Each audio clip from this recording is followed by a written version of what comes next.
She's an enormous Bernie Sanders fan.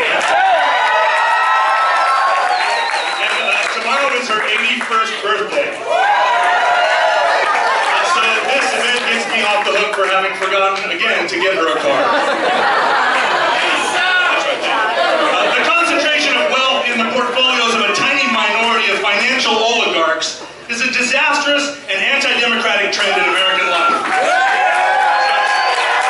It stifles growth and opportunity, it plunges our institutions into crisis, and it jeopardizes our common welfare. Yet despite being an obvious and looming threat to the public good, few politicians on the national scene are willing to acknowledge the facts. The influence of this filthy lucre has fully colonized the electoral process, and our democratic institutions are so compromised they cannot conceive of mounting a challenge. That is why our guest of honor today has struck such a profound chord. From within the Senate, where a majority of his peers are dangling from the teat of the moneyed class, he manages to speak truth to power. To openly describe and confront a status quo we can all perceive acutely, but that few public servants of his stature dare resist. He gives hope to the many who still believe that within the architecture of democracy, we have the tools to redress this imbalance and return the wealth of this great nation to the hands of those who would truly build with it. Rather than allow it to be hoarded in grotesque piles by egotists wallowing in libertarian vainglory, we must ensure that every citizen shares in the benefits of our unprecedented prosperity.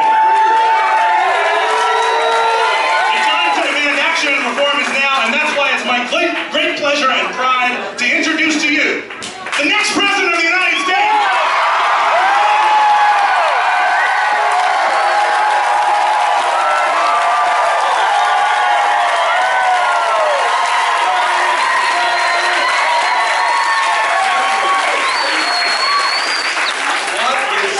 What is left for me to say? I just gave my speech. Let me introduce my wife, Jane. Come on up.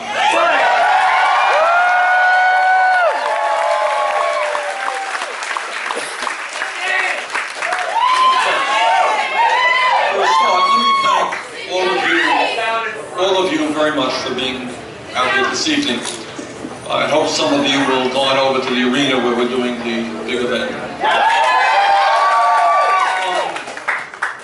We do very, very few fundraisers. It's the truth. I think this is the fourth that we've done in the entire campaign. Now, some of my competitors head up to the Hill. To get into their events cost you $20,000 or $10,000. Our average campaign contribution so far is $31. Now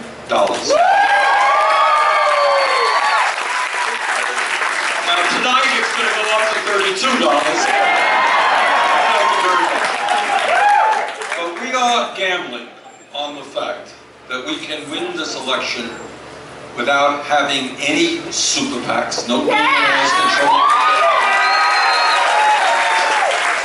And with millions of people, working people, low-income people, middle-class people, we get crumpled up $5 bills. And that is what is going to propel us. So I thank all of you very much for being here. Thank you. Look, We love you, Bernie. thank you.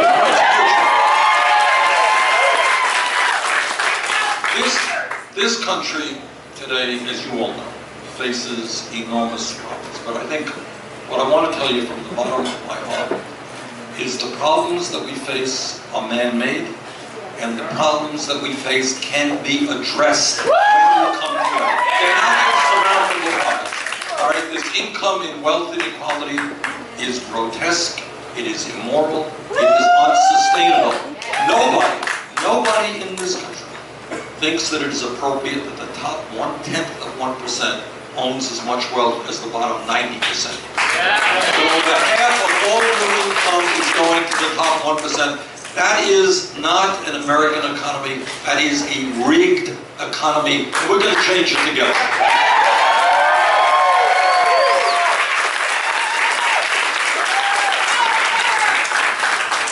And what we are fighting for in this campaign and I don't want to be overly dramatic in saying this, is the future of American democracy. All of you know what a disaster this Citizens United Supreme Court decision has been.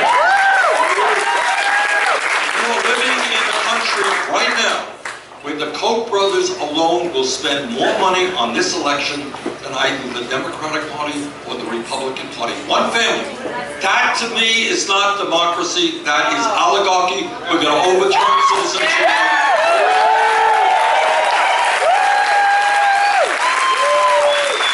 And you know what else we have got to do? We need to move toward public funding of elections.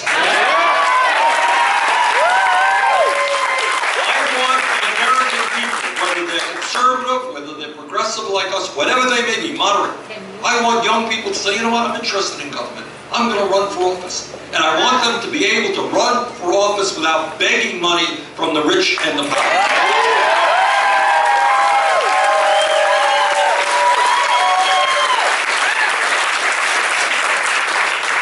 And as adults, my wife and I have, how many kids? Oh yes, 4 kids. We've got 4 kids and 7 grandchildren. I didn't do it all, let's say. And we believe, as I know all of you do, that as adults, as parents, as grandparents, we have a moral responsibility to make sure that we leave this planet in a way that is happy.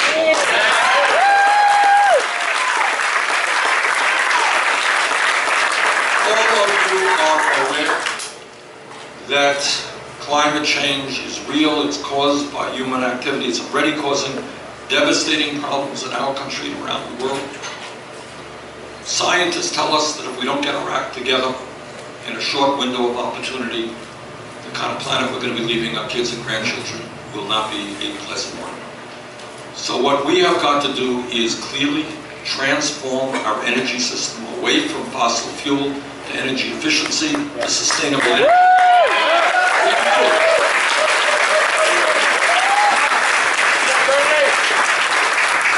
It is beyond my comprehension how, in a competitive global economy, hundreds of thousands of bright young people today are not able to go to college, even though they are qualified. What an insult. What an insult to those young, hard-working kids who want to make it into the middle class, who want to become scientists and engineers and doctors, and telling them, sorry, you don't have the money. You're not going to be able to get the education that you need. And what an absurdity it is for us as a country that wants to have a strong economy in years to come to deny them the right to get a college education. And that is why we have introduced legislation which we will implement as president, which will provide free tuition in every public college in the country.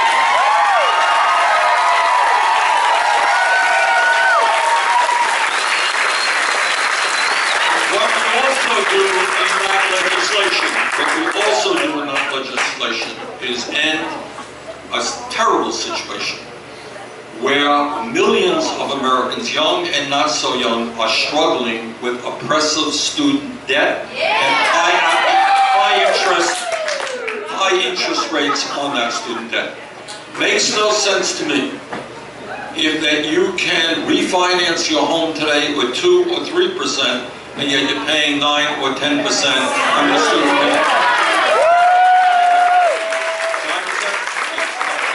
So we're going to give you the opportunity to refinance at 2 or 3%, and the other thing we are going to do is end the absurdity of the federal government profiteering on students. Amen!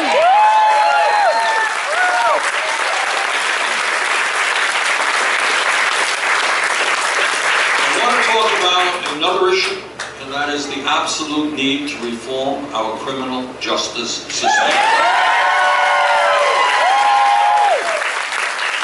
Again, you and I are outraged. We are tired of seeing unarmed African Americans being killed.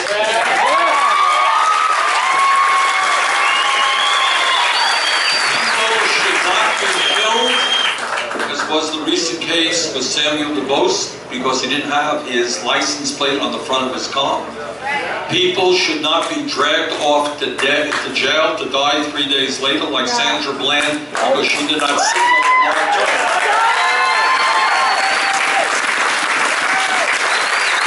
A lot has to be done, including very fundamental police reform, use of force.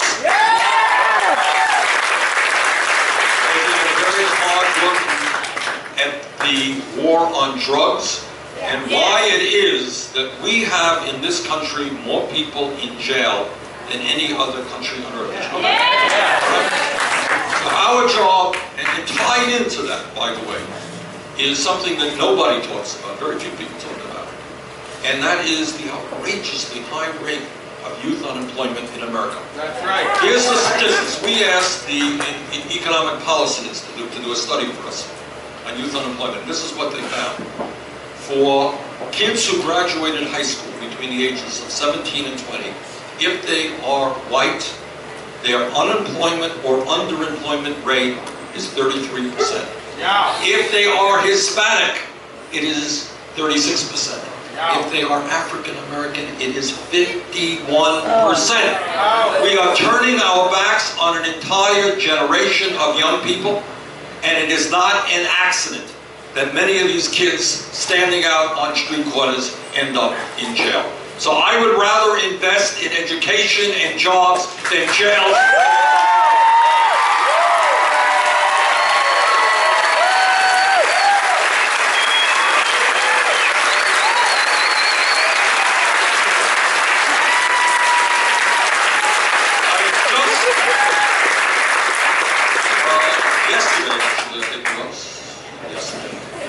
I talked to the president about the agreement with Iran. And this is not a perfect agreement. It's an agreement negotiated between 6 countries.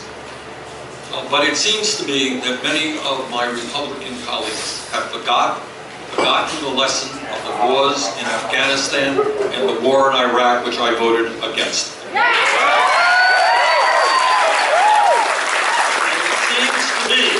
We have got to do everything that we can. A, I think Iran should not have a nuclear weapon, but B, we have got to do everything we can, not only prevent them from getting a nuclear weapon, but to do it without going to another war.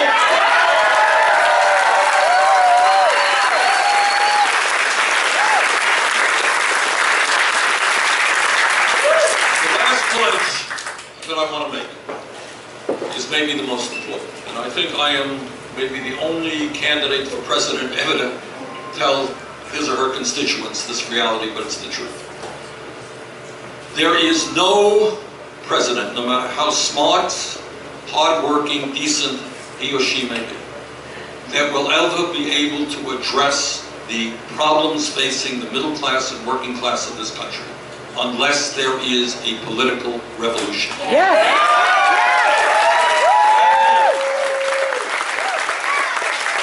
Republicans and some Democrats get away with murder because people have given up on the political process, are not paying attention, and are not involved. So here's my promise to you, or my threat to you, or something like that. And that is, I need your help to get elected. But, that's the easy part. The hard part is, I will need your help even more significantly the day after the election. If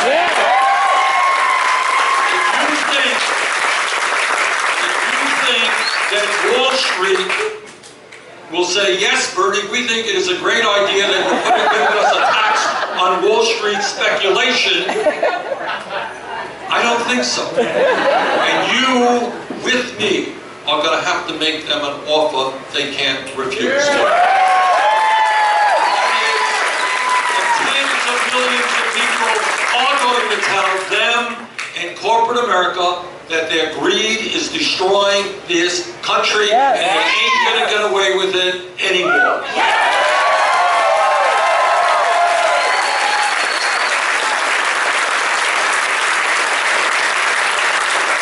That's what a grassroots political movement is about. What the Republicans want, I don't know if any of you happen to What can I say?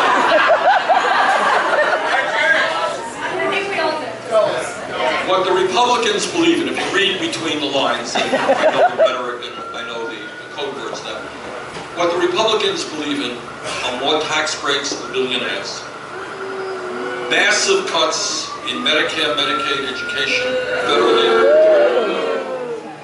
cuts to Social Security, and defying all of science which tells us how serious climate change is. That's their agenda. And it is an agenda funded by the Koch brothers and other billionaires. Now these guys have huge amounts of money, and frankly they have huge amounts of power. But I believe that when we stand together, when black and white stand together, when gay and straight stand together, when women and men stand together, when we don't let those people divide us based on immigration and where the country we came from, when we stand together, there is nothing that we cannot accomplish. So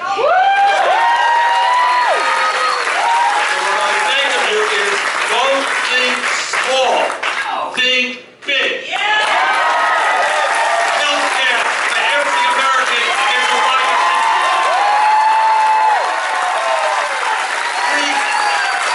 Free tuition in public colleges and universities. Best child care and pre-K system in the world that's affordable to working families. Rebuilding our crumbling infrastructure, creating billions of decent paid jobs. Following on the footsteps of Seattle, raising the federal minimum wage to $15 an hour.